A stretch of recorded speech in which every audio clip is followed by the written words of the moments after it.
Welcome to the Spirit vs. Science podcast, episode 6.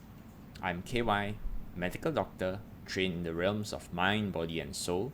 I'm joined by David Chong, a tour guide into our inner world. This is our second dive into the subconscious mind. It references the Doctor's Deep Dive into Divinity newsletter, Subconscious Mind, Part 2. We discuss the reticular activating system, the law of attraction, and self-fulfilling prophecies. You'll also witness karma in action. Let's dive in. Okay. Morning, David. Last week we talked about the subconscious mind. We dipped our little feet in the waters of the subconscious mind. It governs 95% of our lives. The remaining 5% we have control via our conscious mind. We say don't go shopping on an empty stomach. You buy much more than you need. Consumer research shows that 70% of our purchasing decisions are made emotionally. This week, we will talk about The Secret. Have you read Rhonda Byrne's book, David? It's funny. I actually haven't read it, but it's so popular that a lot of my early influences into getting into personal development and self-improvement was through The Secret. I followed this guy named Bob Proctor. I'm not sure if you Oh, know yeah. who he is. I, Oh I yeah, heard you know. I heard of his Oh name. yeah, Yep. yeah. Bob Proctor. He's actually in the Secret movie. Um, Yeah, yeah, yeah, yeah. so he was like my very first introduction to any sort of like personal development. He taught me the principles of the conscious mind, of the subconscious mind. He taught me like you know how frequencies are, like how like uh, you know you have to radiate to the frequency of the level you want to achieve, of the level of your goals in order to achieve your goals, right? And he would just basically teach like the fundamentals of personal development, and that's where Mm. a lot of where I started was with The Secret, actually. Yeah. Cool. For hmm me, hmm I think my frequency was not there yet. So the time when I actually read The Secret, I didn't get anything out of it.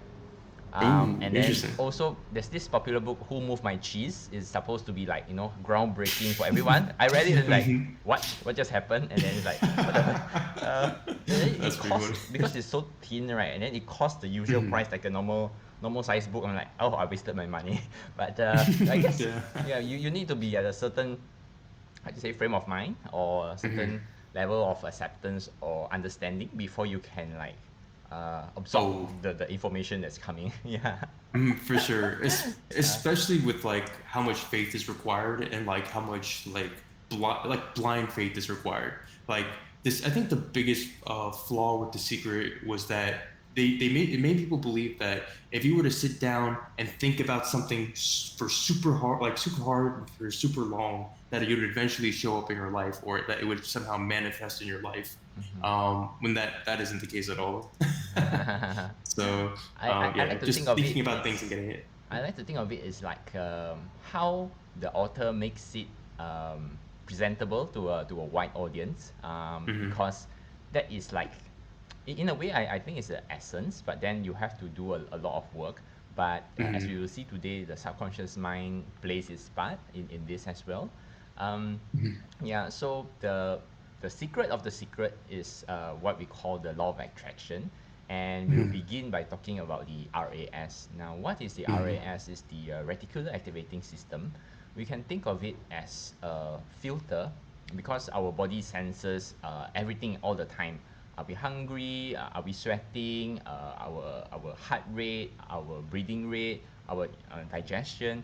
It senses everything. It processes a lot of things, but we are mostly not aware, and so that we can focus on doing the things that we need to do without spending resources analyzing information that's not relevant to us. I think of it hmm like like a bouncer at the nightclub, where he only allows like privileged individuals to go in, and privileged information comes to a conscious mind because of the RAS working as a filter. What I notice is like, hmm like people say that after they buy a special outfit, right? Then when you buy a new outfit, you want it to be one of a kind, and then after thinking long, you pay a huge sum and then you put it on, and you start seeing the same outfit everywhere you go. People are wearing it. Like, Mm, oh dang. The same yep, goes yep. for if you're suddenly interested in a model of car, then you start, oh, I want to buy this model car because it's like jam-packed with technologies. Slowly you notice like on the street, oh, you see more and more and more, and then it's like, oh yeah, this is a good decision because everyone's driving this car, man. Yeah. Mhm, mhm. uh, Yeah, yeah, yeah. Mhm. how does this you experience the same thing? Yeah, yeah. It's funny, because I've heard this concept of the subconscious, or rather like the law of attraction, through this other individual. His name is Chase Hughes. He worked, I forgot whether it was the FBI or the CIA within America, which is just our like secret service, like intelligence gathering agencies. And he used to work for one of them. He was like a hypnotherapist, and he would say the exact same thing you just said, in terms of uh, our subconscious mind, or like the truth behind the law of attraction, and seeing things manifest in your life, is that we set an intention, or we set our purposely intentionally use our conscious mind to focus on a certain thing, and then we see more of it. It's like, you let's say you're thinking about red cars, and all of a sudden all the cars in the street are red, because that's what you're noticing, and then therefore that's what you're manifesting. So it's like consciously using your intention and your attention, intention and attention, uh, to manifest more awareness within your surroundings, if that makes sense. Like you were saying with the RAS, and being able to look for specific things depending on what you set out for yourself, right? Yeah, a Mm-hmm. little bit more on the RAS. RAS, the baseline information can break through when it is relevant enough and then it's important enough. Um, how our mind Mm-hmm. thinks of relevance is like me, I am super relevant. So if you're in a crowd in a cafe and then somebody mentions something like David Peak, but then you will also, who's calling me? Although it's like the cacophony of sounds in the cafe is so loud, but suddenly that little mention of David, you can perk up. And Mm-hmm. how it happens for us parents is like in the playground, and then there's so much noises, but then a squeak of the girl crying, and then like, oh yeah, then you pick up because this is like we are always on high alert for these things, and our RAS Mm-hmm. is picking all the relevant information for us. Mm-hmm. Right. Yeah, back to the secret just now. The premise of the Mm-hmm. secret, as you mentioned, if you hold a thought or intention strongly, it slowly becomes your reality because you focus on it in your daily life. Other things, less important stuff, slowly falls away. It affects how you see the world, and you start receiving what you expect, which is, Mm-hmm. yeah, um, yeah, it can be Mm-hmm. abundance or even misery. Hmm. Um, It's uh, funny, because I would say, instead of getting what you expect, I think it's more appropriate to say, getting what you deserve, in terms of like law of attraction. Because let's say we want to use the principles of law of attraction from The Secret, to manifest $1 billion, right? So what happens is, okay, we set the intention. I want to make $1 billion, and then all of a sudden, you could be scrolling on YouTube, and then you see opportunities of like, hey, start this business, start a real estate business, start a e-commerce business, start an online business, and then you see all these opportunities to make money, which is there to facilitate the goal of making that $1 billion that you set out for yourself. So in that case, it's more like but although the opportunities show up, it's only on how much action you take towards the opportunity that leads you towards that goal. So it's like the law of attraction can present the opportunity to you, yes. but it's still up to you to take the action so that you deserve or can be on the level of the person who can make Yes. $1 billion, if that makes sense. Yep, So, absolutely. yeah. Yeah. Mhm. The, So, the the idea that you just think and then like your dream car just appears out at your doorstep without you doing anything, that's mhm. yeah, that's BS. Yeah, absolutely. Yeah. Yeah, you got to be able to be the person you want to be, to do the things, to have the be do have, right? Be the person that does what they do to have what they have, right? Yeah, yeah. So, So this yeah. this brings up the often quoted thing where people, I think 70% of people who win lotteries lose them Mm-hmm. in the next 3 to 5 years because Mm. the Bidu have, although they have the money, they do not embody how to say, a rich man's or a millionaire's identity, and they do not Mm-hmm. know how to like invest or like manage Mm-hmm. the sums of money, and they just squander it. And Mm-hmm. yeah, according to research, I think it says about 70% of them. Mm-hmm. Yeah.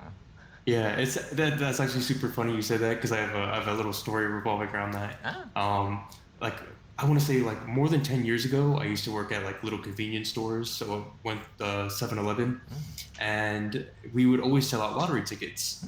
And obviously, when you're working at 7-Eleven, you have a lot of regulars. And so there's this one guy, African American guy, like definitely in the lower middle class. One day he won the lottery. He didn't tell anybody. One day he won like a jackpot of like $2 million or something like that, and no one knew. And like maybe a year or two after, he or like I guess he tells me this. He's like, yeah, 2 years ago I won the lottery, da da da da da.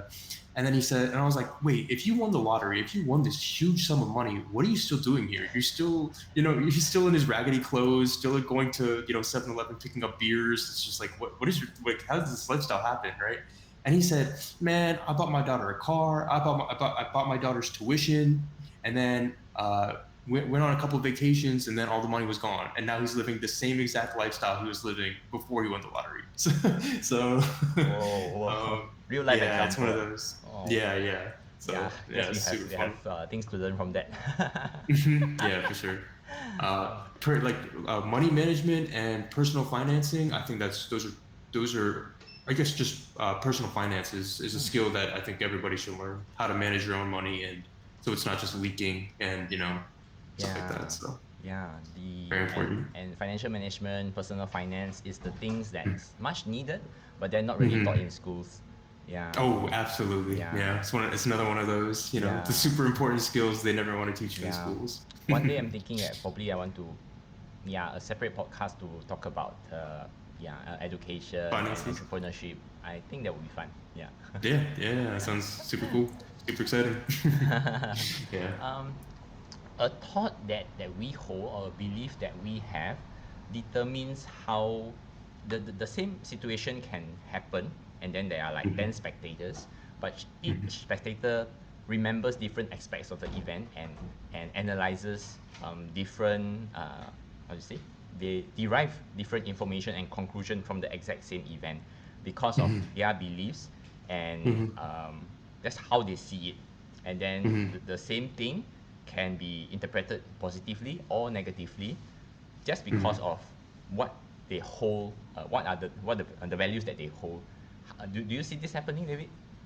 All the time. Oh my God. This is literally like every human in every situation ever. You could see like an aspect of this. It's one you called it a belief, and I completely agree with that. But I've also been heard it called attitude. It's your attitude towards a certain situation that determines like how you're viewing a situation. So it's like God, there was like a 6-part story of like I wish I could remember it, but it was just like something good happens, and then something bad happens, and then something good happens, and something bad happens, and no matter what, uh, uh, the man remained optimistic. I wish I could pull that story up right now, but a little too impromptu. But Oh, yeah, okay.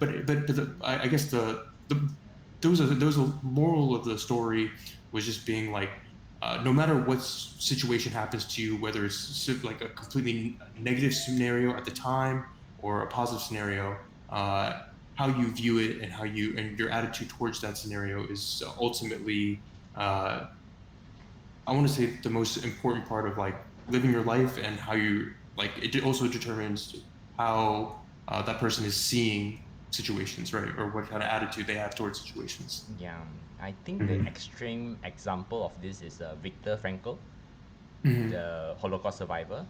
Like Oh, he interesting. remained super positive throughout everything, and it's like inside how he thinks of the situation, and Hmm. that is like same level of mentality where you can, take such inhumane treatment and everything, and then actually see life positively and find meaning in life.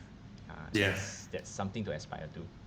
definitely a superpower. Yeah, definitely Yeah, superpower. I can't imagine just being in a Holocaust situation and then somehow remaining optimistic. That sounds Yeah. difficult. Yep. Difficult. Yep. Makes our Yeah, sufferings pale in comparison. Yeah. absolutely, for sure. For sure. Uh, The um how hmm, the logic. The law, yeah, this part I probably need to edit out. The law of mhm, attraction comes in where a thought you hold, say, human nature is kind and generous, and mhm, then you expect people to be kind, and you accept their mm, help, and you respond with kindness to them as well. It mhm, becomes a virtuous, self-fulfilling prophecy. mhm. Yeah. Can you think of a negative self-fulfilling prophecy? It's okay. So you're saying that if you show acts of kindness, then you're gonna receive acts of kindness back. Is that right? Oh, it's as in when you expect the world to be kind, and Mm, then people offer you kindness and you accept it, mm, and you can mm, pay it forward, return in kind. In the sense mm, that some people shower them with kindness, but because of the person's belief that the world is a cruel place, people are out to get mm. me. There's no Right. such thing as a free lunch. They will reject Mm-hmm. all help, and then that's why they're always miserable because of Mm-hmm. that's how they see it. So in Yep, that sense, I absolutely. think that thinking that the world is a wonderful place, people are kind, Mm, people look out for each other, then is mm, how you start, receiving the kindness that is there. Instead of seeing mm, all kindness as a scheme to get at you, and then mm, it becomes a self-fulfilling prophecy that yeah, the world is kind. You see, people are kind to me, and mm, yeah, self-fulfilling prophecy in that sense. Yeah. mm. So I may be a little bit conflicting in this Oh, sense, okay.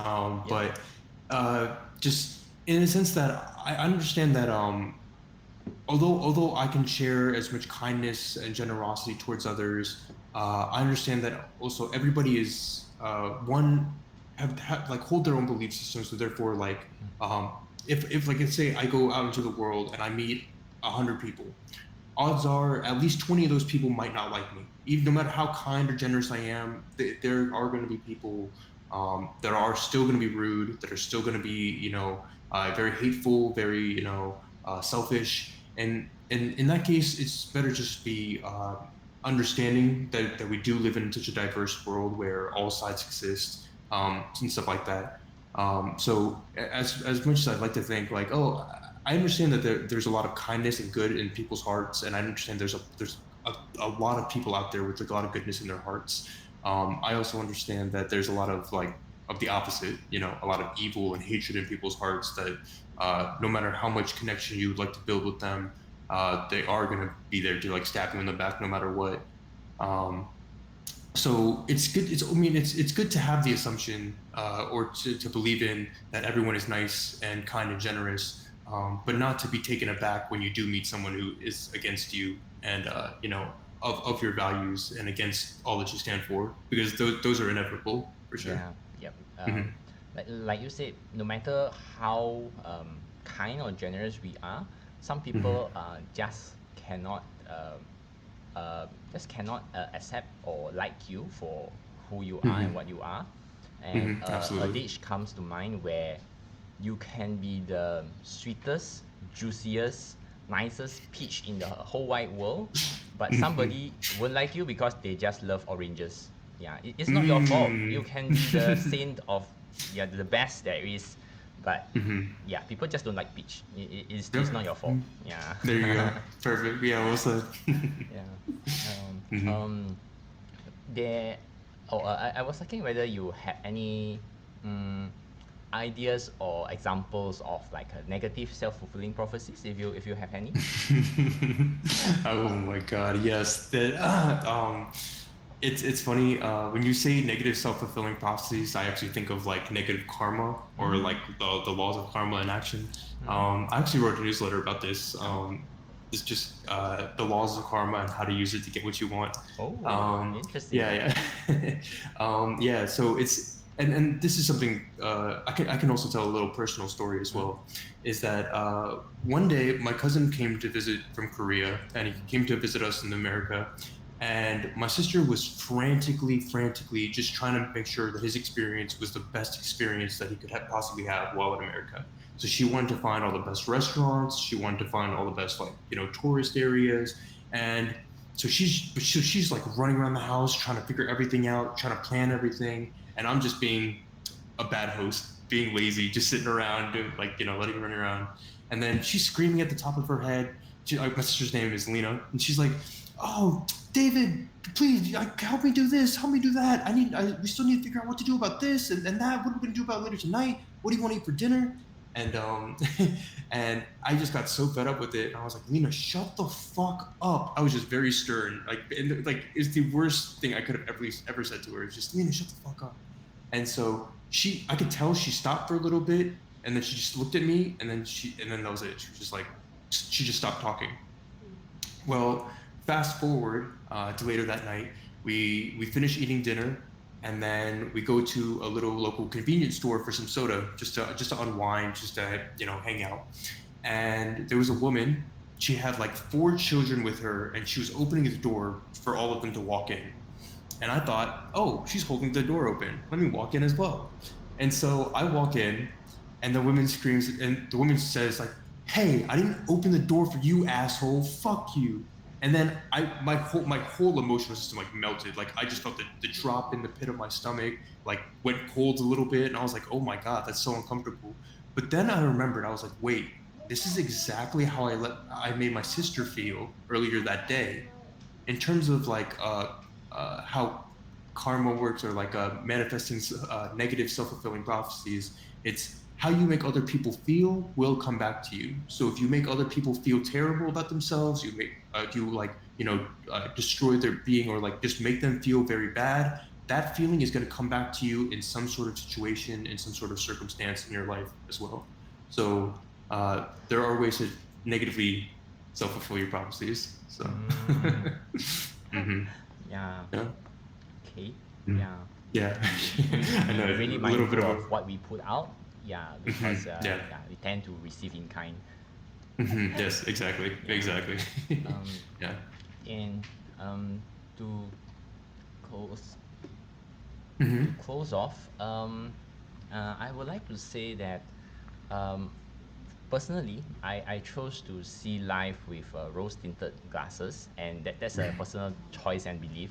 And Hmm. however, I feel that that has shaped my life for me in the sense that I hitchhiked in Australia, I hitchhiked in the US, I camped in people's houses, the lawn. I've been invited by strangers in the market to go home with them, have dinner with them, and then I stayed with them for overnight. And sometimes a person picked me up from the street. I was hitchhiking against traffic. The person Hmm. picked me up, and I stayed with the person for 3 days. Another family, I called because I sort of met them by the lakeside, and then I was in a desperate situation, and they allowed me to stay with them for 2 weeks. So I've been blessed by multiple experiences of this kindness showered at me. Then and then each experience, because when we read newspapers, right, everything is doom and gloom. Yeah, only sensational news gets the headline, and things of Hmm. kindness and things like that. It's not sensational. People, oh, the world is good, everything's fine. Nobody buys the newspaper. Yeah. So Hmm. um, when flooded with all this negative, I term it negative, like media, then I go the opposite direction. I actively go out to find, like, things that prove the opposite. And the more I try to find, the more I find. It's a self-fulfilling prophecy for me, but I think it serves me. It makes my life better. I feel happier, and Hmm. yeah, I try to pay it forward whenever I can. Yeah. There you go. Beautifully said. Yeah. Yeah. It really is like, when you start, or like, you make that decision of like, I want to improve my life. You make that decision of, you really want to like change your life for the better. there are a lot of resources that just start coming towards you, you know, a lot of things like maybe you're unsure about, you're not even, it hasn't even entered your field of awareness yet, and then you'll see something that may resonate with you that opens up that field of awareness. Yeah. So yeah, I totally agree with what you're saying. It's like Yeah. Again, is make that the decision. when you set the mindset that I want to improve myself in this realm of my existence in my life, Hmm. then your Hmm. RAS starts activating, and then Hmm. headlines that the headlines or paragraphs start popping out to you. Yeah, magazine on the Hmm. rack calls out to you because of Hmm. your RAS working at its maximum capacity. Yeah, Hmm. Yeah, beautiful, yeah. beautiful. Yeah, that's how it works. Yeah. Hmm. Yeah, you have any any concluding thoughts or words for this? Um, let's see. Moral of the story, just like a moral of the story. I guess uh, when you do start using your subconscious mind a little bit more, or you try to like proactively, consciously use your subconscious mind, just remember that that these opportunities are going to pop up, a lot of them, especially when you start thinking about them. It's just important to always take action on them, and the more action you take, the faster it is for you to learn and get better and improve at. So yeah, Yep. once you make your decision, make your goal, place your intent, the opportunities will come to you. Yep. Definitely. And Mhm. we must seize the opportunity that comes and not, just lay back and hope things work out for us. Yeah. Yeah, Yeah. absolutely. Yeah. Yeah, that's This is how the things second don't work chapter out of for us. the secret, right? Mhm. Yeah, exactly, exactly. That's how Okay. things don't work. Yeah. Okay. So The cool. This episode of podcast is in reference to the Doctor's Deep Dive in Divinity newsletter, Subconscious Mind Part 2, the RAS. So here's me, KY, and Yep. David Shaw. David John signing off for now. Thank you for your time. See ya. Hmm. Thanks, guys. Bye bye.